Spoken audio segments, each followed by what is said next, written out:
എൻ്റെ അപ്പൻ നല്ലൊരു സമ്പന്നനായിരുന്നു. ഞാൻ ദരിദ്ര വീട്ടിൽ ജനിച്ചയാളല്ല, സമ്പന്നന്റെ വീട്ടിൽ ജനിച്ചയാളാണ്. അതുകൊണ്ട് എൻ്റെ അപ്പൻ പറഞ്ഞു, എത്ര വലിയ ശാപവും പണം കൊണ്ട്, ആചാര അനുഷ്ഠാനങ്ങൾ കൊണ്ട് ജയിക്കും. പക്ഷെ എൻ്റെ 7ാമത്തെ വയസ്സിൽ എൻ്റെ അപ്പൻ ഈ ലോകത്തിൽ നിന്ന് നഷ്ടപ്പെട്ടു പോയി.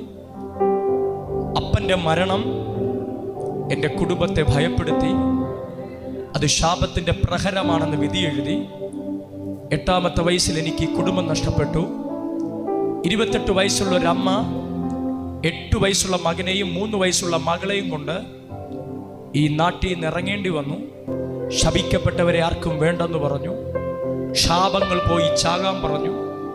ഒരു യാചക സ്ത്രീയെപ്പോലെ 2 മക്കളെയും കൊണ്ട് ഒരമ്മ ഇരന്ന് നടന്ന പട്ടണത്തിലാണ് ഞാൻ ഇന്ന് രാജാവിനെ പോലെ ജീവിക്കുന്നത്. നിങ്ങൾക്കെന്തു മനസ്സിലായി? നിങ്ങൾക്കെന്തു മനസ്സിലായി? ലോകം മുഴുവൻ പരാജയത്തിന്റെ ലിസ്റ്റിൽ തള്ളിക്കളഞ്ഞൊരു ചെറുപ്പക്കാരനാണ് ഞാൻ വിശ്വസിച്ച മതം, ഞാൻ വിശ്വസിച്ച സംസ്കാരം ശാപത്തിന്റെ ലിസ്റ്റിൽ എഴുതിത്തള്ളിയ ആളാണ് ഞാൻ.